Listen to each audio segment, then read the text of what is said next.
술래 씨는 창밖을 바라보며 생각했습니다. 이제 큰 산은 넘었지만 앞으로 넘어야 할 작은 언덕들이 많겠구나.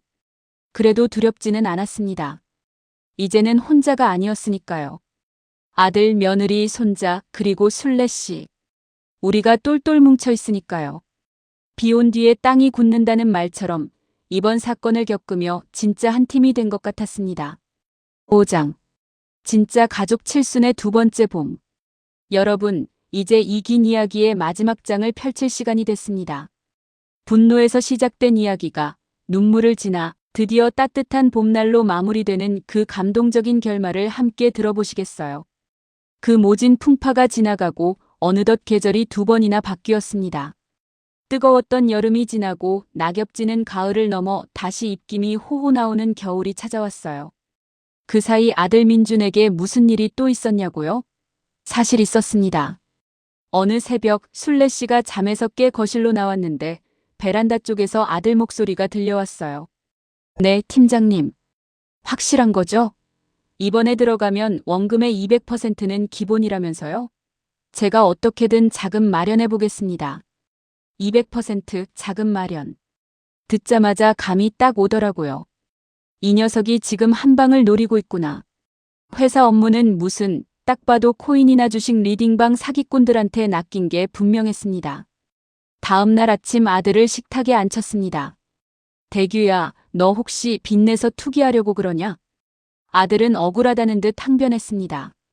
엄마, 이건 투기가 아니에요. 투자예요. 제 친구 녀석이 증권사에 있는데 이번에 진짜 확실한 정보라고 했어요. 지금 들어가면 며칠 안에 2배로 불릴 수 있다고요. 술래 씨는 그 자리에서 아들의 휴대폰을 뺏었습니다. 그 팀장이라는 사람한테 직접 전화를 걸었어요. 나 이민준 엄마다. 너희들 어디서 사기를 쳐? 내가 지금 경찰서에 신고하러 가는 길이니까 다시는 내 아들한테 연락하지 마라. 한 번만 더 전화하면 그 전화기 씹어먹게 해줄 테니까. 상대방은 욕을 한 바가지 하더니 전화를 끊어버렸습니다. 아들은 바닥에 주저앉아 머리를 감쌌어요. 엄마, 나 진짜 잘해보고 싶었어. 정은이한테 면목도 없고 엄마한테도 떳떳한 아들 되고 싶었는데. 근데 왜 나는 하는 일마다 이 모양이야? 아들이 엉엉 울기 시작했습니다. 술래 씨는 우는 아들 등을 한참 동안 토닥여줬습니다. 민준아, 빨리 가려고 하지 마라. 빨리 가면 체한다. 내가 지금 겪는 이 과정이 진짜 너를 만드는 시간이다. 아파트 그거 없어도 우리 가족밥 굶지 않는다. 내가 건강하고 성실하게만 살면 엄마는 바랄 게 없다. 저녁에 퇴근한 도화에게도 이 사실을 알렸습니다. 도화는 남편 손을 잡고 말했어요. 여보, 괜찮아. 안 한 게 어디야? 우리 조급해하지 말자. 나 이제 명품 가방 없어도 되고 좁은 집에서도 당신이랑 아이랑 있으면 행복해. 술래 씨는 그 모습을 보며 생각했습니다. 이 녀석을 진짜 어른으로 만들어야겠다. 그래서 아들에게 제안을 했어요. 아니, 명령이었죠. 너 이번 주말부터 나 따라 나서라. 갈 데가 있다. 주말 새벽 3시 술래 씨는 자고 있는 아들을 깨웠습니다. 두 사람이 향한 곳은 노량진 수산시장이었어요. 젊은 시절 술래 씨가 생선 비린내에 절어 아들을 키워낸 그 전쟁터였습니다. 새벽 시장은 벌써 불이 환하게 켜져 있고 상인들의 고함 소리와 트럭 소리로 시끌벅적했습니다. 비릿한 바다 냄새가 훅 끼쳐오자 아들은 코를 막으며 인상을 찌푸렸죠. 엄마, 냄새가 너무 심해요. 여기는 왜 온 거예요? 여기가 내 고향이고 너를 대학 보내고 장가 보낸 돈이 나온 곳이다.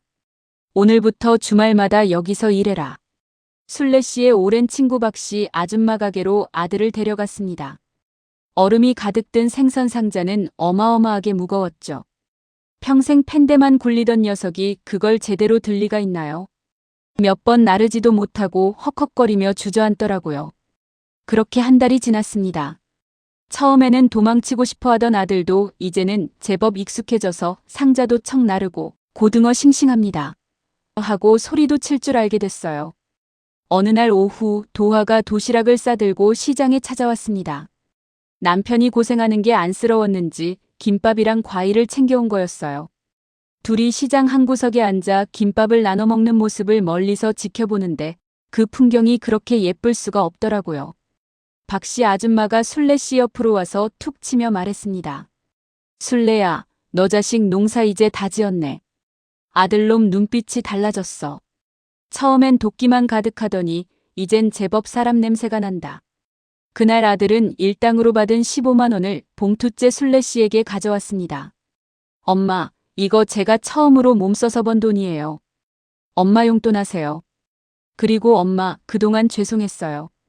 엄마가 얼마나 힘들게 우리 키웠는지 이제 진짜 알 것 같아요. 순례 씨는 그 돈을 받아 주머니에 넣으며 말했습니다. 그래, 고맙다. 이 돈은 내가 세상에서 제일 값진 곳에 쓰마. 그 돈은 아직도 서랍 속에 고이 간직되어 있다고 합니다. 엄청난 금액을 줘도 바꿀 수 없는 인생의 훈장 같은 돈이니까요. 그리고 달력을 보니 생일이 며칠 남지 않았더라고요. 며칠 전 도화에게서 전화가 왔습니다. 어머님, 이번 생신 때는 저희 집으로 오세요. 집이 좁고 누추해 모시기 죄송하지만 그래도 꼭 제가 차린 밥상으로 대접하고 싶어서요. 생일날 아침 순례 씨는 가장 아끼는 옷을 꺼내 입었습니다. 화장대 앞에 앉아 분도 곱게 바르고 립스틱도 조금 진하게 발랐죠. 거울 속에 비친 얼굴이 왠지 모르게 설레어 보였습니다. 마치 첫사랑 만나러 가는 소녀처럼 가슴이 콩닥거렸거든요. 엘리베이터도 없는 4층 계단을 한 걸음 한 걸음 올라가는데 예전처럼 그 계단이 힘들게 느껴지지 않았습니다. 오히려 기다리고 있을 가족들 생각에 발걸음이 가벼웠죠. 현관문 앞에서 심호흡을 한 번 하고 초인종을 눌렀어요. 할머니 생신 축하드려요. 손자가 와락 달려들어 품에 안겼습니다. 아이의 머리를 쓰다듬으며 집 안으로 들어서니 아들과 며느리가 앞치마를 두른 채 환하게 맞이했어요. 좁은 거실에는 커다란 교자상이 펴져 있었는데 상다리가 부러진다는 말이 딱 이럴 때 쓰는 건가 봐요. 김이 모락모락 나는 하얀 쌀밥에 소고기를 듬뿍 넣은 미역국, 색깔 고명을 얹은 잡채, 윤기가 자르르 흐르는 갈비찜, 그리고 순례 씨가 제일 좋아하는 호박전까지. 진수성찬이었어요. 어머님, 여기 앉으세요. 잡채는 어머님이 가르쳐 주신 대로 시금치 물기 꼭 짜서 무쳤고요. 갈비찜은 핏물 빼느라 어젯밤부터 재워둔 거예요. 순례 씨는 숟가락을 들어 제일 먼저 미역국 국물을 한 모금 떠먹었습니다. 따뜻하고 진한 국물이 식도를 타고 넘어가는데 갑자기 목이 메어서 잘 넘어가지가 않더라고요. 너무 맛있어서요. 그리고 지난 1년의 시간들이 주마등처럼 스쳐 지나갔습니다. 작년엔 이 국물 한 모금이 없어서 그렇게 서러웠는데 오늘은 이 국물 때문에 가슴이 벅차올랐습니다. 맛있다. 아주 맛있다. 내 평생 먹어본 미역국 중에 제일이다. 며느리의 눈시울이 붉어졌습니다. 긴장했던 어깨가 그제야 풀리는지 안도의 한숨을 내쉬더라고요. 식사가 끝나고 과일을 먹는데 아들과 며느리가 눈짓을 주고받더니 안방에서 선물 상자 하나를 들고 나왔습니다. 명품 로고가 박힌 화려한 상자가 아니었어요. 그냥 문방구에서 파는 포장지로 서툴게 싼 상자였습니다. 어머님, 이거 저희가 준비한 선물이에요. 상자 안에는 두툼한 사진 앨범과 통장 하나가 들어 있었습니다. 앨범을 펼치니 지난 1년 동안 함께했던 순간들이 사진으로 남겨져 있었어요. 민준이가 노량진 수산시장에서 고무장갑 끼고 생선 나르는 모습, 도화가 마트 계산대에서 유니폼 입고 부지런히 일하는 모습, 손자 재롱잔치 때 순례 씨가 꽃다발 들고 갔던 모습, 시장 국밥집에서 머리를 맞대고 국밥 먹던 모습까지. 사진 한 장 한 장마다 땀과 눈물 그리고 웃음이 배어 있었습니다. 이 통장은 아들이 말을 잇지 못하고 울먹거렸습니다. 도화가 손수건으로 눈가를 훔치며 대신 입을 열었어요. 저희가 그동안 빚 갚으면서 틈틈이 모은 돈이에요. 많지는 않아요. 1,000만 원 조금 넘어요. 어머님께 다시 드리고 싶어서요. 술 안 마시고 옷 안 사입고 진짜 피와 땀으로 모은 돈이에요. 어머님 노후 자금에 보태시라고 드리는 거예요. 통장을 펼쳐봤습니다. 매월 30만 원, 50만 원, 어떤 달은 10만 원. 불규칙하지만 꼬박꼬박 입금된 내역들이 빼곡했어요. 그 숫자들 사이사이에 이 아이들이 겪었을 인내와 절제가 고스란히 느껴졌습니다. 커피 한 잔 안 사 먹고 버스비 아끼려고 걸어다니며 모은 돈이라는 걸 순례 씨가 왜 모르겠어요. 가슴이 뜨거워지다 못해 아려왔습니다. 순례 씨는 통장을 덮고 다시 그들 쪽으로 밀어줬습니다. 이 돈은 내가 받을 수 없다. 너희가 도로 가져가라. 어머님 왜요? 아직 저희가 미우세요? 아니다. 미워서가 아니라 이건 너희의 미래이기 때문이다.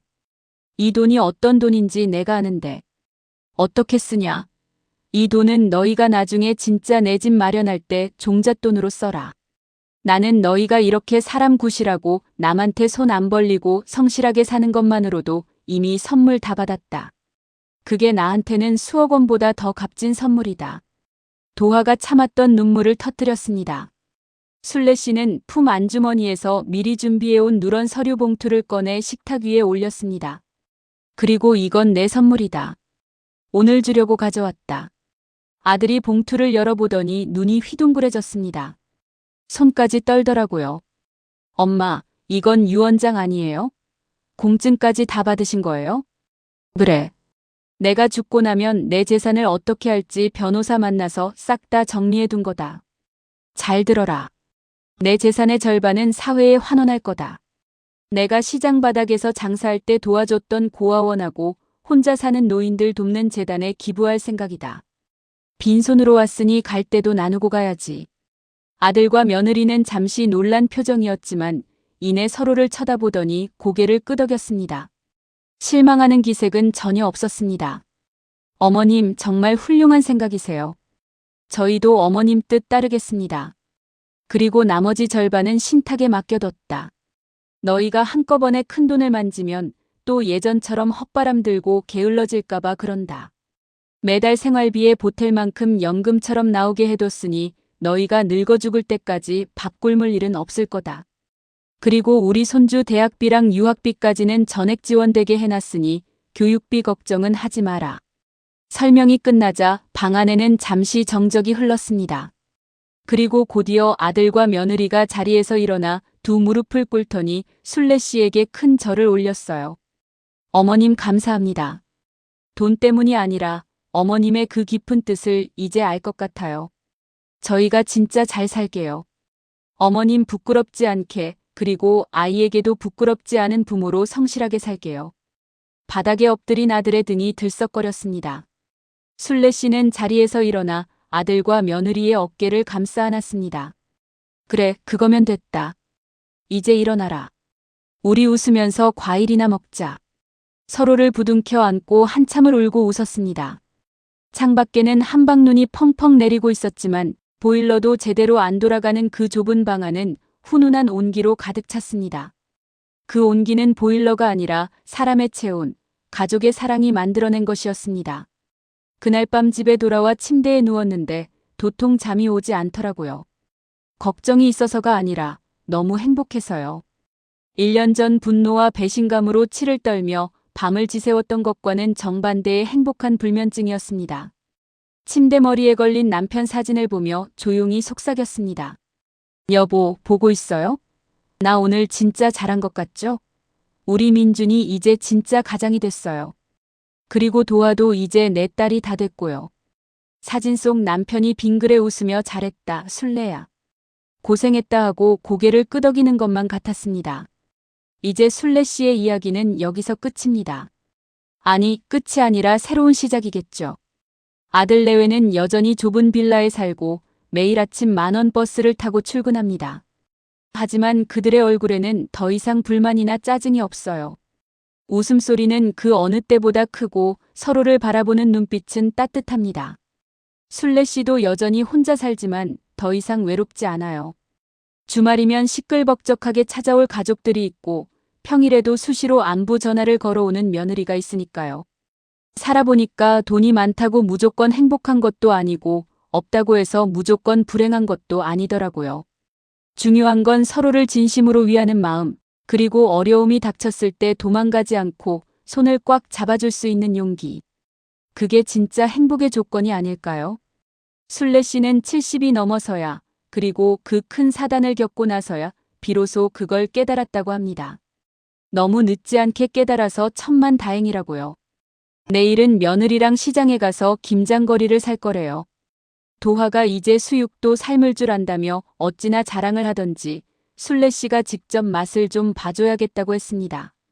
배추 100포기를 담가야 하는데 며느리가 겁도 없이 다 할 수 있다고 큰 소리를 치네요.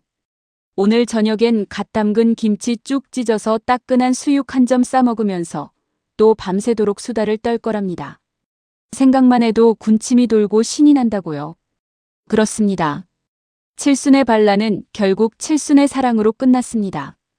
이 이야기를 들으시는 여러분께서도 오늘 하루 소중한 사람에게 전화 한 통 해보시는 건 어떨까요? 따뜻한 말 한마디가 때로는 어떤 선물보다 더 깊이 마음에 남는 법이니까요. 긴 이야기 들어주셔서 고맙습니다. 다음 이야기도 궁금하시다면 구독, 좋아요 부탁드리겠습니다.